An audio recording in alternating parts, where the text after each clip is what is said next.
Hello everyone, आप सभी का स्वागत है आपके अपने यूट्यूब चैनल व्यायाम के एजुकेशन क्लास पर। इस चैनल पर फ्रेंड्स कंप्लीट एजुकेशन सब्जेक्ट पढ़ाया जाता है और इस समय हमारे चैनल पर यूजीसी नेट के लिए एजुकेशन सब्जेक्ट यूनिट वाइज पढ़ाया जाता है। तो फ्रेंड्स यूनिट 6 चल रही है, यूनिट 5 चल रही है और बाकी यूनिट से हो चुकी हैं। तो आप भी क्या करिए, इस चैनल को करिए सब्सक्राइब और छोटे छोटे टॉपिक इंपॉर्टेंट वो अभी हम आपके समक्ष लेके आते हैं, तो आप भी इसका लाभ उठाइए फ्री में। देखिए क्रम से यूट्यूब पर सारी चीजें हम यूट्यूब पर ही फ्री में लेके आएंगे आपके समक्ष।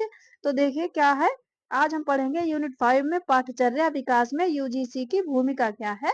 ये जल्दी जल्दी यूजीसी के बारे में देखिए यूनिट 4 में भी पढ़ चुके हैं, लेकिन फिर भी इसके बारे में क्या कुछ है थोड़ा सा देख लेते हैं। क्या देखिए, यूजीसी का गठन विश्वविद्यालयों को अनुदान देने हेतु एवं उनमें देखिए सामान्य नहीं समन्वय स्थापित करने तथा उनके स्तर और मानक तय करने हेतु 1953 में किया गया तथा 1956 में देखिए इसका गठन कहीं पूछा जाए तो देखिए ये 56 याद रखना है। गठन तो 53 में कर लिया गया, लेकिन 1956 में संसद के एक अधिनियम द्वारा इसे पूर्ण पूर्ण देखिए स्वायत्त शासी संस्था बना दिया गया। तो 1956 मानेंगे कि पूर्ण रूप से इसको स्वायत्त शासी संस्था संसद के एक अधिनियम द्वारा 1956 में बनाया गया था। इतना ध्यान रखना है। देखिए उसके बाद में इसके पाठचर्या विकास में जो भूमिका है वो हम पिछले वीडियो में भी बता चुके हैं, लेकिन फिर भी जल्दी जल्दी देखिए इसका क्या काम है कि विश्वविद्यालयों को के शिक्षा पाठचर्या की क्या करना, देखिए पुनर्संरचना करना, जल्दी जल्दी बता दे। संरचना करना और क्या करना, देखिए अनुसंधान कार्यों को प्रोत्साहन देना और अनुसंधान मतलब रिसर्च करना हायर एजुकेशन में, उसके लिए सहायता करना। तो ये है। और उसके बाद में जैसे संगोष्ठी कार्यशालाएं इनका आयोजन करना, शिक्षा में गुणात्मक सुधार, ये सारे चीजें बताई जो कि पिछली वीडियो में यूनिट 4 में ही हम पढ़ चुके हैं, इसलिए यहाँ पे इसको हमने टाइप नहीं किया। उसके बाद में बढ़ते हैं आगे। देखिए जल्दी जल्दी पाठचर्या विकास में एनसीटीई की क्या भूमिका है। एनसीटीई के बारे में भी यूनिट 4 में हम पढ़ चुके हैं। अध्यापक शिक्षा जब पढ़ रहे थे तो एनसीटीई पूर्ण रूप से अध्यापक शिक्षा के लिए ही बनी है, national council for teacher education.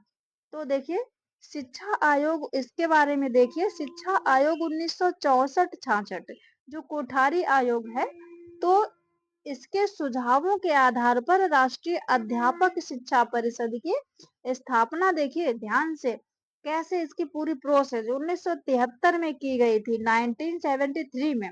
फिर देखिए 1993 में, 1993 में संसद के एक अधिनियम द्वारा इसे क्या किया गया, संवैधानिक दर्जा प्रदान किया गया। फिर इस परिषद ने देखिए 1 जुलाई 1995 से अपना विधिवत कार्य प्रारंभ किया गया। तो आपको इसकी स्थापना की जब डेट मिलेगी तो मिलेगी 1995, लेकिन 95 तक पहुंचने की प्रोसेस भी हमने यहाँ पे बता दी है कि कैसे कैसे 95 तक पहुंचे। 73 में स्थापना, 93 में एक अधिनियम द्वारा इसे संवैधानिक दर्जा, फिर जो है 1 जुलाई 1995 से पूर्ण रूप से कार्य करना प्रारंभ कर दिया। तो ये है। फिर देखिए ये क्या, इसके काम क्या है पाठचर्या से संबंधित एनसीटीई के। देखिए यह परिषद पाठचर्या विकास कार्यक्रमों के लिए विभिन्न मानदंड और मानक तैयार करती है। एनसीटीई अध्यापक शिक्षा के संदर्भ में पाठचर्या कार्यक्रमों के निर्धारण के लिए कार्य करती है। देखिए ये पूर्ण रूप से अध्यापक शिक्षा संबंधित संस्था ही है। तो देखिए नए अध्यापक शिक्षा पाठचर्या कार्यक्रमों के लिए संस्थाओं को मान्यता प्रदान करती है। तो जो नए अध्यापक सेलेक्ट किए जाते हैं, अगर संस्थाएं कम पड़ती हैं तो नई संस्थाएं खोलने के लिए उनको मान्यता प्रदान करने का काम भी कौन करता है, एनसीटीई फ्रेंड्स। उसके बाद में और कुछ वर्क काम देखिए इसके। एनसीटीई द्वारा तैयार राष्ट्रीय पाठचर्या फ्रेमवर्क 2005, ये हम पढ़ चुके हैं। इसमें देखिए पाठचर्या है फ्रेंड्स, यहाँ पे पाठचर्या के निर्माण के जो 5 सिद्धांतों को स्वीकार किया गया। तो 5 सिद्धांत एनसीएफ 2005 में जो हमने पिछले वीडियो में पढ़े थे, तो वो जो है एनसीटी के द्वारा स्वीकार किए गए उन 5 सिद्धांतों को। वो कौन कौन से हैं, देखिए ज्ञान को स्कूल के बाहर के जीवन से जोड़ना। देखिए सिर्फ किताबी ज्ञान ही बच्चों को नहीं देना, स्कूल के बाहर जैसे शैक्षिक भ्रमण आदि बाहर की चीजें भी बच्चों को सिखाना। पढ़ाई रटंत, देखिए रटंत प्रणाली से मुक्ति को सुनिश्चित करना, सिर्फ रटना नहीं उसको समझना। पाठचर्या के संवर्धन इस प्रकार हो कि बच्चों का चहुमुखी, ये ऐसे चहुमुखी विकास हो। तो ये भी किसने, एनसीटी ने स्वीकार किया है पाठचर्या विकास में। उसके बाद देखिए पाठचर्या विकल्प, पाठचर्या विकल्प मतलब डिजाइन, पाठचर्या की डिजाइन कैसे, क्या करिकुलम डिजाइन, देखिए कैसे। देखिए पाठचर्या विकल्प पाठचर्या निर्माण की दिशा में एक पहला कदम है। सबसे पहले देखिए उसका डिजाइन किया जाता है कि पाठचर्या किस प्रकार की होगी। यहाँ पाठचर्या निर्माण की प्रक्रिया को दिशा निर्देशित करता है, क्योंकि पाठचर्या एक परिवर्तनशील तत्व है, इसलिए पाठचर्या अविकल्प में भी निरंतर परिवर्तन होता रहता है। यह परिवर्तन देखिए बदलती हुई समाज की शैक्षिक आवश्यकताओं की पूर्ति हेतु करना पड़ता है। तो ये है, इसको बस रटना नहीं, समझना क्या है कि इसकी डिजाइन इस प्रकार से की जाती है कि समय समय पर समाज की जो बदलती हुई या परिवर्तित होती हुई आवश्यकताएं हैं, समाज की शैक्षिक आवश्यकताएं, उनके अनुसार क्या होता है कि पाठचर्या में भी समय समय पर परिवर्तन करना पड़ता है। उसके बाद देखिए पाठचर्या के मॉडल क्या है। परंपरागत मॉडल, देखिए इसके मॉडल हम आगे पढ़ेंगे, यहाँ से प्रश्न पक्का बनता है।